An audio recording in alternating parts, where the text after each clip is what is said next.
ওকে দেখো বলছে যে what are the reading of ammeter and voltmeter also find the total resistance. তার মানে এই সার্কিটের টোটাল রেজিস্ট্যান্স বের করতে বলছে এবং ভোল্টমিটার এবং অ্যামিটারের কারেন্ট বের করতে বলেছে। Find the reading of ammeter and voltmeter and also find the total resistance. So এখান থেকে আগে আমাদেরকে সার্কিটটা বুঝতে হবে যে যখনই কোনো একটা ভোল্টমিটার এবং অ্যামিটার সংযোগ থাকবে কোনো একটা সার্কিটে, তখন যদি এদের অভ্যন্তরীণ রেজিস্ট্যান্স দেওয়া না থাকে তাহলে ধরে নিতে হবে এগুলো আইডিয়াল মিটার। ঠিক আছে, এন্ড আইডিয়াল অ্যামিটার বা আদর্শ অ্যামিটারের অভ্যন্তরীণ রেজিস্ট্যান্স কত? 0। আর আইডিয়াল ভোল্টমিটারের অভ্যন্তরীণ রেজিস্ট্যান্স ইনফিনিটি। সো এইটা যেহেতু 0 ওহম রেজিস্ট্যান্স, তার মানে এটাকে একটা শর্ট পথ। আর এটা যদি একটা শর্ট পথ হয় তাহলে এই রেজিস্ট্যান্স আর কাজ করবে না, কারণ কোনো একটা শর্ট পথের আড়াআড়িতে যদি কোনো রেজিস্ট্যান্স থাকে তাহলে সেটাকে আমরা কি করতে পারি? বাদ দিতে পারি, কারণ এর মধ্যে দিয়ে কোনো কারেন্ট ফ্লো হবে না, সে শর্ট সার্কিট হয়ে আছে, সবগুলো কারেন্ট এই দিক দিয়ে পাস করে যাবে, তাহলে এই রেজিস্ট্যান্সের কোনো প্রভাব এই সার্কিটে থাকবে না। তাহলে এই রেজিস্ট্যান্সটা আমরা বাদ দিয়ে দিতে পারি না, যেহেতু কি এটা একটা শর্ট পথ। ওকে, এবং এইটা যেহেতু একটা ভোল্টমিটার, তার মানে এই জায়গাটাতে কি ওপেন সার্কিট, তাই কি না? এই জায়গাতে কোনো কারেন্ট যাচ্ছে না, এই জায়গাতে জাস্ট মিটারের রিডিংটা বের করতে বলেছে। তাহলে এখন প্রথম যে বের করতে বলছে ভিএম এবং আইএম, কারেন্টের মান এবং ভোল্টেজের মান। আর নিজেকে প্রশ্ন করো যে এই আইএম সমান সমান কি হবে, কোন কারেন্ট সমান সমান আইএম হবে? টোটাল কারেন্ট, কারণ এই অ্যামিটারের মধ্যে দিয়ে কোন কারেন্ট যাচ্ছে? এই সার্কিটের টোটাল কারেন্টটা এই অ্যামিটারের মধ্যে দিয়ে যাচ্ছে, তার মানে আই এম সমান সমান কি হবে? আইটি। এইটা পেলাম। এবার প্রশ্ন করো যে ভিএম মানে এই ভোল্টমিটারের রিডিংটা কি হবে? কার ভোল্টেজ পরিমাপ করবে? 5 ওহমের ভোল্টেজ পরিমাপ করবে, এখানে যদিও কিলো ওহম আছে তাই না, তো 5 কিলো ওহমের ভোল্টেজ সে পরিমাপ করবে। এই দুটো প্রশ্নের উত্তর পাইছি। এখন আসি যে আমি এখানে দেখলাম আইটিটাই হচ্ছে আইএম। এখন প্রশ্ন হচ্ছে যে আইটি বের করতে গেলে আমার কি লাগবে? মানে আইটি এটা টোটাল রেজিস্ট্যান্স, তাহলে আমরা কি জানি যে আইটি সমান সমান কি? ভিটি ডিভাইডেড বাই আরটি। তাহলে আমরা দেখলাম আইটি বের করতে গেলে আমার ভিটি লাগবে এবং আরটি লাগবে, এর মধ্যে ভিটি দেওয়া আছে, তাহলে কি লাগবে? আরটি লাগবে। তাই এখন আমি অঙ্ক করার সময় প্রথমে কি নির্ণয় করব? আরটি নির্ণয় করব। অঙ্কটা প্রত্যেকটা অঙ্ক এইভাবে করবে যে প্রশ্ন করবা যে কি বের করতে বলছে, এটা আসলে কি, এবং এটা বের করার জন্য আমার কি লাগবে। এই প্রশ্নগুলো নিজেকে করতে পারবা, তাহলে তুমি অঙ্ক বুঝছো, বেসিক থেকে অঙ্ক বুঝছো। আর যদি এমনি বইয়ে দেখো যে না আচ্ছা আগে টোটাল রেজিস্ট্যান্স নির্ণয় করছে তাই আগে টোটাল রেজিস্ট্যান্স নির্ণয় করলাম, কিন্তু আমি জানি না যে কেন টোটাল রেজিস্ট্যান্স নির্ণয় করলাম, তাহলে অঙ্ক বোঝা নাই। এই সবসময় নিজেকে কেন প্রশ্নটা করবে যে এটা আমি কেন করলাম। যদি উত্তর পাও তাহলে তুমি অঙ্ক বুঝছো, আর না পাইলে তখন আমাকে প্রশ্ন করবা যে এইটা কেন করলাম। বুঝতে পেরেছো? তাহলে এখন সর্বপ্রথম কি নির্ণয় করব? আরটি। তাহলে আরটি সমান সমান কি হবে? দেখো তো এই দুইটা কিসে আছে? সিরিজে আছে। এখানে এটা দেখে কনফিউজ হওয়া যাবে না, এটা কি ওপেন, এর কোনো প্রভাব নাই এই সার্কিটে। তাহলে এই দুইটা কিসে আছে? সিরিজে। প্রয়োজনে প্রথমে কারেন্ট ফ্লো করো যে এই কারেন্টটা এখন কয় ভাগে ভাগ হয়েছে? 2 ভাগে, তার মানে এই দুইটা কিসে আছে? প্যারালালে। এবার এই কারেন্টটা এই দুইটার মধ্যে দিয়ে গেছে না, এই দুইটার কারেন্ট কি সেম। ধরো এটাকে আমি বললাম I1, এটাকে বললাম I2, তাহলে এর মধ্যে দিয়েও I2 কারেন্ট গেছে, এর মধ্যে দিয়েও I2 কারেন্ট গেছে, তাহলে এরা দুজন কিসে আছে? সিরিজে। 5 5 কত হইলো? 10।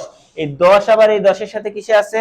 প্যারালালে। তাহলে 10 প্যারালাল হচ্ছে 10, এই সবগুলোর সাথে আবার এখানে কিছু আছে নাই, তাহলে এইটাই আমাদের 10 প্যারালাল 10 সমান সমান কত হলো? 5 কিলো। এটা হচ্ছে টোটাল রেজিস্ট্যান্স। তাহলে টোটাল রেজিস্ট্যান্স পাইছি, তাহলে আইটি পাবো না, যে আইটি সমান সমান কি? আই এম, এটাই তো আমাদের মিটারের রিডিং, এম দ্বারা বোঝাচ্ছি মিটার রিডিং। তাহলে এটা সমান সমান কি হবে? Total voltage divided by total resistance. তাহলে টোটাল ভোল্টেজ কত? 5 ভোল্টেজ, টোটাল রেজিস্ট্যান্স কত? 5 কিলো ওহম। তাহলে এখানে কি আসবে? 1 মিলি অ্যাম্পিয়ার।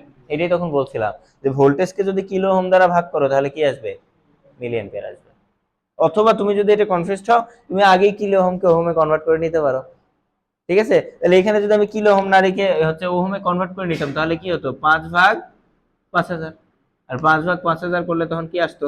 0.0001 অ্যাম্পিয়ার আসতো। আর 0.0001 অ্যাম্পিয়ার মানে কি? 1 মিলি।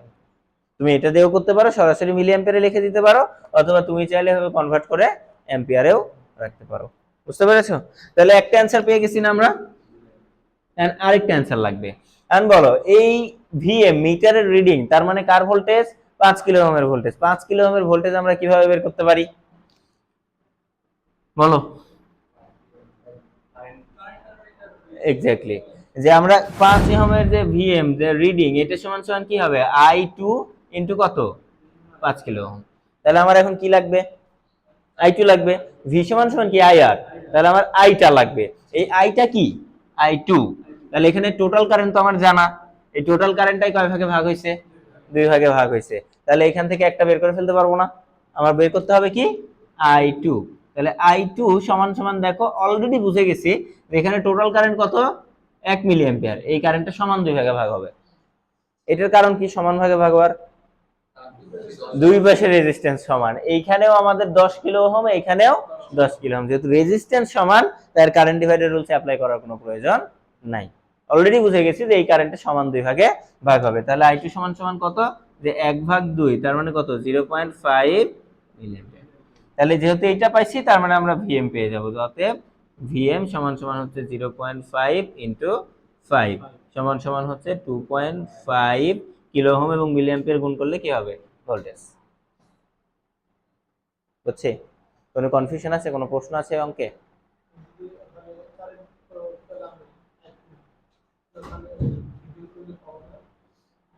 কোন লুপে কেভিএল অ্যাপ্লাই করতে চাচ্ছ? এই লুপে, এই লুপে কেভিএল অ্যাপ্লাই করতে গেলে এটা কারেন্ট লাগবে তো কত 0.5। হ্যাঁ, তাহলে এবার দরকার কি, তুমি কেভিএল অ্যাপ্লাই করতে পারো, তাহলে এই লুপে কেভিএল অ্যাপ্লাই করার তো দরকারই নাই, তুমি এই লুপে কেভিএল অ্যাপ্লাই করো, এই যে এতটুকুতে, এই যে এতটুকুতে কেভিএল অ্যাপ্লাই করলে এটা হয়ে যাবে। হ্যাঁ, এইটাতে কেভিএল অ্যাপ্লাই করলে এটাই আসবে, এই এটা আসবে VM is equal to IR. KVL apply করা ভালো যখন, এখন তো শুধু ভিএম বলছে না, এখন কেভিএল অ্যাপ্লাই না করলে সমস্যা নাই, কিন্তু যদি এরকম খোলা প্রান্ত দিয়ে আমাদেরকে এইভাবে ভোল্টেজ নির্ণয় করতে বলতো তখন কেভিএল অ্যাপ্লাই করা উত্তম, কারণ কখনো প্লাস উপরে দেওয়া থাকবে, কখনো প্লাস নিচে দেওয়া থাকবে। আর আমি যদি এমনি V is equal to IR দিয়ে করি, সবসময় কি আসবে পজিটিভ আসবে বা অ্যান্সার ভুল হবে, ওরকম অঙ্ক আসলে দেখাইতাম আর কি।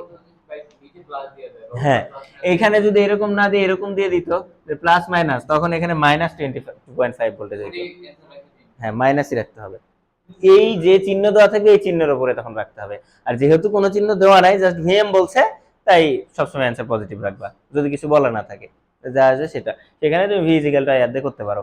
বাট এখন এমনিতে যে এর মধ্যে কারেন্ট পাইছি, এখানকার ভোল্টেজ বের করতে বলছে খোলা পয়েন্টে, তাহলে এই লুপে কেভিএল অ্যাপ্লাই করলে আমরা অ্যান্সারটা পেয়ে যাবো। বুঝতে পেরেছো? দেখো আমরা এমনিতে অ্যাজ ইউজুয়াল আমরা উপরে প্লাস নিচে নেগেটিভ ধরে নিছি, তাহলে এখানে যদি আমরা কেভিএল অ্যাপ্লাই করি, তাহলে এইখান দিয়ে যাচ্ছি প্রথম প্রান্ত নিতে হবে কি মাইনাস, তাহলে মাইনাস ভিএম, এদিক দিয়ে যাচ্ছি প্রথম প্রান্ত কি প্লাস, পরেরটা মাইনাস, তাহলে plus I into R 5 into তোমার হচ্ছে 0.5 সমান সমান কত 0, তাহলে ভিএম সমান সমান এটা সমান সমান কত 2.5 ভোল্টেজ। বুঝছি? নেই মাথার মধ্যে গেল? বুঝছি তো?